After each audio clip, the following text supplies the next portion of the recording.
Hola, buenas noches, tengan todos los asistentes. Antes que nada, agradezco a la doctora Sandra Partida, presidenta de la Sociedad de Oftalmología Pediátrica y Estrabismo de Occidente, por invitarme a participar el día de hoy en esta plática. El día de hoy vamos a tocar el tema de consideraciones en el manejo de estrabismos con alteraciones palpebrales. Me gustaría iniciar platicando un poquito acerca de la relación que existe entre los párpados y los músculos extraoculares del ojo, recordando que el músculo elevador del párpado superior y el músculo recto superior tienen una relación muy estrecha, al igual que los retractores del párpado inferior y el músculo recto inferior. ¿Por qué esto es importante? Ya que después de que operamos a un paciente que tiene estrabismo, pueden desarrollarse ciertas alteraciones en la apertura palpebral, ya sea retracción palpebral o ptosis palpebral. Cuando se opera un músculo recto superior y el retroceso de ese músculo es mayor de 8 a 9 milímetros, puede producirse una retracción palpebral. Y cuando se hace una resección mayor a 6 milímetros, puede producirse una ptosis del párpado superior. Cuando trabajamos sobre el recto inferior, si se hace un retroceso mayor de 5 milímetros, puede producirse una retracción de nuestro párpado inferior, y cuando se hace una una resección mayor de 4 milímetros, lo que puede ocurrir en nuestro párpado inferior es una elevación. Les voy a presentar el caso de un pacientito que fue operado de un retroceso de músculos verticales, y donde se hizo un mayor procedimiento o un mayor retroceso fue en el músculo recto superior. La secuela que quedó en nuestro paciente fue una retracción del párpado superior, en donde se tuvo que hacer una miolerectomía para poder compensar o modificar esa posición de nuestro párpado y que quedara con una alineación similar a la que tiene en el ojo, en su ojito derecho. Otro tema que es importante o que me parece importante recalcar es que dentro del gremio oftalmológico es una duda generalizada: ¿qué se opera primero? Si los pacientes que tienen ptosis o los pacientes que tienen estrabismo, o si se trata a la par. El orden de atención sugerido en un paciente que presenta ambas patologías es primero tratar el estrabismo, ya sea con corrección óptica o hacer alguna cirugía de estrabismo, y posteriormente hacer una cirugía para la corrección de la ptosis palpebral. Sin embargo, hay que recordar que lo ideal es que cada caso se analice de manera individual y multidisciplinaria. ¿Por qué primero vamos a tratar el estrabismo?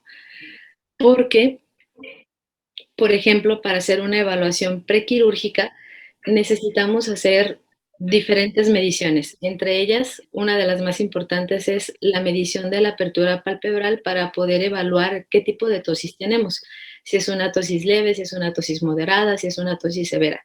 Y para poder hacer esta medición, nosotros nos basamos en la distancia margen reflejo 1 y margen reflejo 2. Estas distancias se basan en enfocar o poner una luz que aluce a nuestro paciente directamente, y va a alusar el centro de nuestra pupila, y a partir de ahí, de la luz hacia el borde superior del párpado va a ser la distancia margen reflejo 1, y de la luz hacia el borde inferior del párpado inferior va a ser la distancia margen reflejo 2. Si tenemos un paciente que tiene estrabismo, por ejemplo, una endotropia o una exotropia de mayor de 40 dioptrías, pues el ojo va a estar muy desplazado y no nos va a poder permitir realizar este tipo de mediciones de forma adecuada, de tal forma que podamos hacer un planteamiento quirúrgico adecuado para nuestro paciente. Otra de las razones por las cuales lo ideal es que primero se trate el estrabismo es porque en la mayoría de las técnicas quirúrgicas para corrección de ptosis palpebral, eh, al momento de realizar el abordaje quirúrgico, el marcaje o los puntos que se colocan para poder hacer la sujeción del párpado se basan en el centro de la pupila, o se toma como referencia el eje pupilar. Entonces, si nuestro ojito va a estar desplazado, pues obviamente no vamos a tener la corrección estética que nos gustaría para nuestro paciente. Entonces, como en todo en medicina, siempre va a haber excepciones. ¿Cuándo vamos a operar a un paciente primero de ptosis aunque tenga estrabismo? Todas aquellas ptosis palpebrales en las cuales se ocluye el eje visual de forma total, como en el caso de la paciente que está aquí mostrándose en la foto, en estrabismos en los cuales ya no mejora a pesar de que ya se hizo todo lo posible o estuvo en tratamiento durante mucho tiempo con corrección óptica, o en aquellos pacientes que tienen ambliopías severas y en los que necesitamos liberar el eje visual para que mejore aún más con la corrección óptica. Por eso es importante que trabajemos de la mano oftalmólogos pediatras y oculoplásticos para conocer las necesidades uno del otro, y si estamos en comunicación estrecha podemos saber qué es lo que necesita el oftalmólogo pediatra de nosotros o nosotros como oculoplásticos de ellos para poder darle lo mejor a nuestro paciente. Aquí, por ejemplo, esta bebé que tenía una tosis severa en la cual se ocluía el eje visual y tenía una endotropia del ojo izquierdo. Esta es una foto posterior a un mes después de la cirugía, en donde ya empezó con la rehabilitación la, con corrección óptica, e incluso la endotropia que tiene mejoró considerablemente. Este es otro pacientito que también tiene una endotropia de su ojo izquierdo y posoperado mejora también la posición de su ojito que está desplazado. Y esta es una pacientita ya mucho mayor, tenía 12 años, pero aún así en el ojo izquierdo, que es el ojo de la tosis, tiene una hipertropia y posoperada con corrección óptica, incluso mejora la hipertropia y ya tiene una alineación similar a la de su ojo izquierdo, digo ojo derecho, perdón. Otro fenómeno que es como muy común que nos llega a la consulta son los pacientes que tienen pseudoestrabismo. En estos pacientitos tienen alteraciones a nivel de los párpados que simulan que los ojos pareciera como que si estuvieran metidos o si tuvieran una endotropia, y esto está ocasionado porque tienen, eh, puede ser por un puente nasal muy ancho o porque tienen un pliegue de los párpados, un epicanto, que acorta o tapa la parte nasal de la conjuntiva, y a los papás les llama mucho la atención que del lado temporal sí se les alcanza a ver la conjuntiva temporal, pero del lado nasal no. Entonces, la mayoría piensan que están haciendo viscos o que tienen estrabismo. En este tipo de pacientes, pues la verdad es que no se les hace un tratamiento como tal, la mayoría se deja en observación, ya que a partir de los 18 meses o acercándose a los 18 meses puede desaparecer de forma espontánea. El síndrome de blefarofimosis también es un síndrome que se caracteriza por tres cosas importantes. Son pacientes que tienen tosis, tienen epicanto inverso y tienen telecanto. Estos pacientes es un síndrome de forma autosómica dominante donde hay una mutación de un gen y se presenta de forma más frecuente en hombres que en mujeres. A pesar de, no, además de tener tosis, epicanto inverso y telecanto, pueden desarrollar algunas otras alteraciones a nivel de los párpados y también a nivel ocular, por ejemplo, ectropiones, sobre todo en la parte externa del ojito, triquiasis, obstrucción de la vía lagrimal, pueden desarrollar estrabismos, la mayoría realizan endotropias, puede haber nistagmos y también puede haber coloboma del nervio óptico. ¿Cómo se trabajaría en pacientes que tienen este tipo de patologías? Pues aquí lo que vamos a hacer es trabajar a la par. Vamos a ir trabajando de acuerdo a las necesidades de nuestro paciente. Si es un síndrome de blefarofimosis muy severo, lo que tenemos que hacer es pues ir trabajando, por ejemplo, en ampliar la hendidura palpebral y ir a la par con la corrección óptica, y después ir modificando la tosis o hacer una cirugía para la corrección del estrabismo. Aquí no forzosamente nos tenemos que esperar a que primero se trabaje los estrabismos o la diferencia de visión. En este caso sí podemos ir trabajando de forma conjunta. Este es otro paciente con síndrome de blefarofimosis, en donde igual pareciera como si tuviera una endotropia, pero lo único lo que lo hace ver así es el epicanto inverso que presenta, aunque no está muy marcado en este paciente, pero posterior a su cirugía de ampliación de hendidura palpebral y de corrección de tosis, pues ya tiene una característica un poquito mejor o más, una apariencia más similar a la de un paciente que no tiene síndrome de blefarofimosis. Esta nena tiene Tampoco no se nota o no está muy marcado su epicanto inverso, pero sí se nota mucho su telecanto, se nota la tosis, se nota mucho la longitud muy acortada del párpado superior. Aquí ya tiene el ampliamiento o la ampliación, perdón, de su hendidura palpebral, ya tiene su cirugía de tosis y en ellos pues siempre hay que hacer énfasis y recordar en los papás que aunque no, que la finalidad de las cirugías en estos pacientes no es cambiar totalmente la cara del paciente o quitarles por completo todo el síndrome de blefarofimosis, porque es imposible, es una característica con la que ellos ya nacieron, pero sí ayudarles a mejorar un poquito esos rasgos. En ella, por ejemplo, podemos notar que el lado izquierdo no está totalmente similar al del lado derecho, pero es porque no, la longitud del párpado izquierdo es muy, muy cortito y subirlo un poco más ya me quedaría con un lagoftalmos muy, muy severo que podríamos poner en peligro la superficie ocular de ese ojo. Qué otros padecimientos se asocian con alteraciones de los párpados y también con estrabismos? Todas las asimetrías faciales.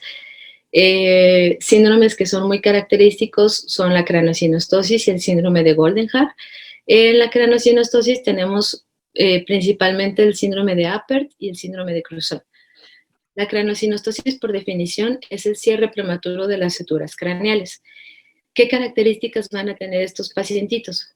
La mayoría presentan proptosis o pseudoproptosis. Se llama pseudo porque realmente no es una proptosis como tal, no hay algo que esté haciendo que no hay una masa que esté originando que el ojo se desplace hacia adelante, sino por el mismo cierre de las suturas craneales hace que la longitud de la órbita esté muy acortada y por lo tanto el espacio donde va a estar nuestro globo ocular es muy pequeño. Por eso es que pareciera que tienen esa proptosis nuestros pacientes. La mayoría desarrollan lagoftalmos al tener el ojito salido, el párpado pues no es capaz de cerrar completamente y por eso es que presentan este tipo de lagoftalmos. La mayoría presentan estrabismos y en algunos casos incluso pueden presentar ausencia o desplazamiento congénito de los músculos extraoculares. En el síndrome de Apert, que pertenece a las craneosinostosis, es un síndrome que la mayoría aparece de forma esporádica. También puede ser autosómico dominante, pero es de el menor porcentaje. Aquí el cierre de la sutura coronal es lo que predomina y su principal característica es la proptosis, como ya mencionamos.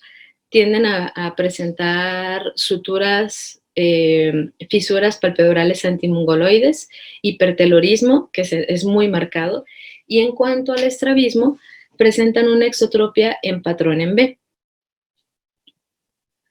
En cuanto al síndrome de Cruzón, aquí la principal causa es un síndrome autosómico dominante en el 67% de los casos. A diferencia del síndrome de Apert, estos pacientes tienen una proptosis severa que incluso al ser tan reducido el espacio que hay en la longitud de la órbita en anteroposterior puede haber incluso compresión de nervio óptico, lo que va a ocasionar que haya una disminución muy importante de la agudeza visual. Tienen la mayoría un lagoftalmos muy severo y aparte pueden acompañarse de algunas otras anomalías oftalmológicas como son microcórnea, coloboma de iris, luxación del cristalino y a nivel del estrabismo la mayoría está asociado con ausencia de los músculos extraoculares o anomalía de los músculos extraoculares. ¿Qué es lo que vamos a hacer con este tipo de pacientes? ¿O qué es lo que caracteriza a estos pacientes en cuanto al tratamiento? Pues aquí, al igual que en el síndrome de blefarofimosis, lo que vamos a hacer primero es esperarnos a a que los pacientes necesitan un tratamiento multidisciplinario. No nada más que los vea el oftalmólogo, no nada más que los vea un oftalmólogo pediátrico, que los vea un oculoplástico, también necesitan que los vea neurocirugía, necesitan que los vea el servicio de cirugía maxilofacial. Son niños o son pacientes que requieren un manejo en conjunto por muchos servicios. Entonces, primero necesitamos que se les haga un avance frontoorbitario para que mejore la longitud de nuestra órbita y de tal manera podemos mejorar tanto la proptosis como el agoftalmos, la posición de los párpados. Pero en ese inter podemos ir trabajando en la corrección óptica, en mejorar el estrabismo, que aunque la mayoría de estos pacientes tienen un tipo de estrabismo que es muy difícil de manejar, tampoco es imposible, pero sí es importante que entre más pronto empecemos como su rehabilitación, pues mayor va a ser el beneficio para nuestro paciente. Y el síndrome de Goldenhar es la mayoría de sus causas, pues es un paciente de forma frecuente esporádico, no hay como una alteración a un gen en especial, y las características que son básicas en estos pacientes tienden a presentar apéndices preauriculares, hay hipoplasia mandibular, pueden presentar escoliosis, muchísimas otras alteraciones a nivel sistémico. A nivel oftalmológico, muchos tienen coloboma de párpados, dermoides epibulbares, y en cuanto a estrabismo, la mayoría presentan un patrón muy característico que es el síndrome de Duane. Entonces, como conclusiones, podemos notar 4 puntos importantes de esta plática. Primero, que vamos a tratar primero el estrabismo y después la tosis. Pero como todo en medicina, ya sabemos que va a haber excepciones. Siempre que haya una tosis severa o una ambliopía severa, pues le vamos a dar prioridad a la tosis y después o a la par vamos a estar tratando los estrabismos. Cuando nos llega un paciente que tenga un pseudoestrabismo, ya sabemos que como tal no va a tener un pseudoestrabismo. Es importante que en estos casos les enseñemos a los papás una foto con flash para que pueda ver el reflejo en el centro de las pupilas y que vea que realmente el problema no es que sus ojitos estén desalineados, sino que pueda ser que tenga su puente nasal ancho o que tenga algún problema en los párpados, o sea, un pliegue como un epicanto, que es lo que está simulando o que dé la apariencia de que tiene un estrabismo, y que todos ellos los vamos a mantener en observación. En cuanto al síndrome de blefarofimosis, lo vamos a mantener o lo vamos a tratar a la par tanto los oculoplásticos como los pacientes, como los oftalmólogos pediátricos, tanto la corrección óptica como las correcciones estéticas que necesite para ir mejorando la calidad de vida de nuestro paciente. Y todos aquellos pacientes que presenten asimetrías faciales, pues vamos a iniciar el manejo de estrabismo y de refracción de una forma temprana, y después de los avances frontoorbitarios, que va a ser principalmente el servicio de neurocirugía o incluso puede entrar cirugía maxilofacial, vamos a hacer posteriormente las correcciones estéticas ya que tengamos una posición final de los huesos de la órbita. Pues por su atención, muchísimas gracias.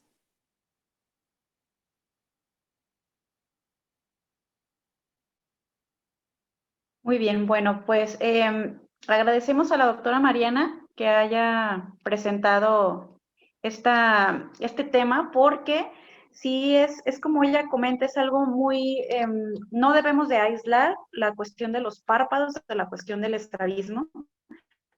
Tenemos que tomar en cuenta ambas cosas porque es en parte cuestión estética, la razón por la cual pueden aparecer de diferente manera los estrabismos, como ya presentó los últimos casos, que son pseudoestrabismos, ¿no? Y bueno, me gustaría invitar a los que están conectados a que hicieran algún comentario, presentaran, no sé, de manera verbal algún caso, algo que les haya parecido interesante a considerar en este tipo de estrabismos. Me gustaría empezar con la doctora Sara Paula, o sea, que sabemos que ella pues maneja este tipo de pacientes. No sé qué le parezca como una perla, algún tipo de conclusión que pudiera dar para este tema. Pues yo creo que dentro de los puntos clave que dio la doctora Mariana es Sara, adelante. Sí, la intervención, primero o sea, ¿cómo se dice? La intervención del estrabismo previo a la cirugía de la reparación del párpado, dependiendo las características del paciente, ya que pues la posición del ojo va a modificar la posición del párpado y eso modifica el plan quirúrgico del especialista en oculoplástica. Entonces creo que eso sigue siendo una pregunta muy común, que es primero el estrabismo o primero la parte palpebral. Entonces creo que dentro de los puntos más importantes, ese sería el que quisiera que se llevara la mayoría a casa, ¿no? Muy bien, bueno, yo creo que es importante tomar en cuenta los métodos diagnósticos que tenemos para evaluar las condiciones orbitarias junto con las del estrabismo, como son ahorita, bueno, la resonancia magnética, que es una de las herramientas que tenemos más. Desafortunadamente no es tan accesible por la cuestión de costos, pero es una de las más específicas. Asimismo, de manera clínica, las pruebas de deducción forzadas para valorar limitaciones, puesto que sabemos que de los estrabismos que están fuera de los síndromes genéticos, tenemos la orbitopatía tiroidea, tenemos los síndromes adherenciales, tenemos las parálisis de tercer par craneal. Entonces, tenemos tantas patologías que sí deberíamos considerar la órbita como un componente, o sea, no aislar nada más los músculos, sino que tenemos grasa, tenemos aponeurosis, tenemos tendones, todas esas estructuras es importante considerarlas por medio de la clínica, por medio de las pruebas de deducciones, tanto pasivas como forzadas, modificaciones en la apertura palpebral a cierta posición de la mirada, y también considerar la carga inervacional, ¿no? Podemos tener tal vez un ojo limitado, pero si ese ojo limitado ese ojo fijador nos puede dar un estrabismo del otro ojo y nosotros nos podríamos guiar nos podríamos pensar que es el otro ojo al que tenemos que tratar. Entonces, siempre considerar que, bueno, existen las leyes inervacionales, valorar la clínica como tortícolis, tratar de clasificar muy bien la diplopia que tiene el paciente en caso de que sea capaz de referirla, de ser muy minuciosos en el aspecto de las posiciones compensadoras de la cabeza, desde cuándo las presentan. Siempre, por ejemplo, en los estrabismos tiroideos, pues tener en cuenta la estabilidad de la enfermedad antes de nosotros intervenir, porque naturalmente si está en una etapa aguda o una etapa de descompensación, pues lo único que vamos a hacer es descompensar más ese estrabismo con una intervención quirúrgica que tal vez no necesite el paciente por el momento. Las versiones, las ducciones, siempre valorar pues muy a detalle todos estos aspectos clínicos, porque no todo es imagen, ¿no? O sea, realmente nosotros que manejamos tantos movimientos oculares, desde que entra el paciente al consultorio ya nos estamos dando cuenta si tiene cierta posición de la cabeza o cuál es el ojo fijador, o sea, todo eso nosotros nos damos cuenta de manera clínica, ¿no? Ya la resonancia, bueno, es para documentar un poquito más, pero sí la clínica nunca va a ser sustituida por algo de imagen. Me gustaría, no sé, pues el micrófono está abierto, no sé si alguien más quiere hacer algún comentario. Doctor Luis Cárdenas, ¿tiene alguna otra puntualización? Gracias, muy interesante la ponencia, doctora Mariana. Yo nada más quería recordar varias cosas interesantes como perlitas. Recordemos que los músculos horizontales, cuando tienen, por ejemplo, una contractura muscular, o sea, siempre esto es algo que tenemos que recordar, eh, cuando hay un músculo contracturado, la fisura palpebral se va a cerrar en el territorio de acción de ese músculo. Y cuando al contrario hay un fenómeno de flacidez, la apertura palpebral se va a abrir en el territorio de acción de dicho músculo. Por tanto, eso es súper importante considerarlo. Recuerda que los estrabismos, la comitancia la contractura muscular restaura la comitancia del estrabismo. Entonces, cuando tenemos un estrabismo comitante, muy probablemente estamos hablando de una contractura y obviamente estoy hablando de un estrabismo postquirúrgico. Y al contrario, cuando tenemos un estrabismo incomitante, probablemente tengamos un fenómeno de flacidez. Y también lo que quería yo decir era, bueno, en este caso, sí tendríamos que operar primero el estrabismo, ¿no? Pero que ya hay muchos estudios y que de hecho ya nosotros desde hace mucho en el Hospital Civil, la doctora Marisol y yo, los operamos en el mismo tiempo quirúrgico. O sea, cuando individualizando el caso, ya la mayoría de los estudios, y nosotros tenemos ya varios casos y los hemos presentado, en el cual se han operado en el mismo tiempo quirúrgico el estrabismo y la tosis palpebral. ¿Como en qué caso? Por ejemplo, en una parálisis de tercer par craneal. Y nos ha ido muy bien. ¿Por qué? Porque esto requiere obviamente pues de que tengas muchísima certeza de cómo están las funciones de los músculos y también cómo va a quedar la posición de ese párpado. Pero me gustó mucho lo que dijo la doctora Mariana, pues cada caso se puede individualizar, no podemos generalizar. Ahora, hay veces también que la misma tosis no nos permite valorar la movilidad ocular de manera correcta, porque es una tosis de moderada a severa, y entonces, pues ahí sí, definitivamente tenemos que operar primero la tosis, esperamos un tiempo, y luego revisamos el estrabismo y lo operamos. Muy bien, pues muy acertado el comentario también, doctor Luis Cárdenas. Veo que la doctora Patti Díaz Bringas levantó la mano. Si nos hace el honor de compartirnos algo, doctora, usted que tiene mucha experiencia con estos casos. No, muchas gracias, Sandrita.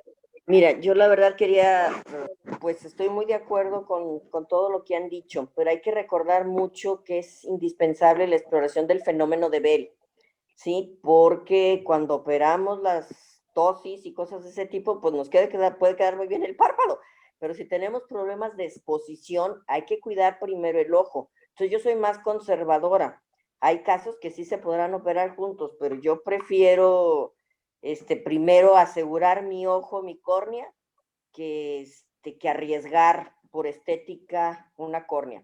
Otra cosa que es importante, que ya lo comentó Luis, no nada más en los músculos tenemos que fijarnos en la contractura o no, demás. La apertura palpebral nos ayuda también mucho en el estrabismo, a veces hasta para tomar decisiones quirúrgicas. Si, por ejemplo, tenemos un ojo que está más pequeño, la apertura palpebral, pues yo prefiero hacer retroinserciones de los rectos horizontales en ese paciente para tratar de abrir la apertura y tratar de estéticamente dejar más simétricas ambas aperturas, o por el contrario, o sea, muchas veces, aunque pensemos en operar un ojo, a la hora de ver hay que fijarnos en la apertura palpebral, porque es muy importante. Lo mismo si tenemos problemas verticales, hay que recordar que, por ejemplo, al debilitar un recto inferior, podemos provocar una caída del párpado inferior.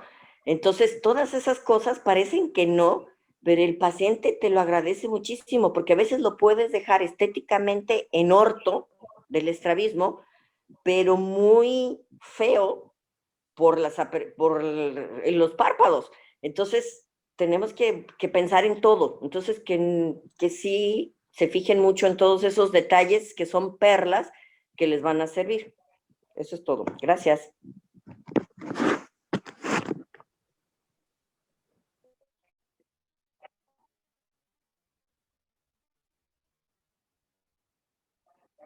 No, muchas gracias, doctora. Gracias por sus comentarios. Déjame ver si hay alguien más que tenga, no sé si alguien más tenga alguna otra cosa con la cual contribuir a nuestra plática, alguna duda que tengan.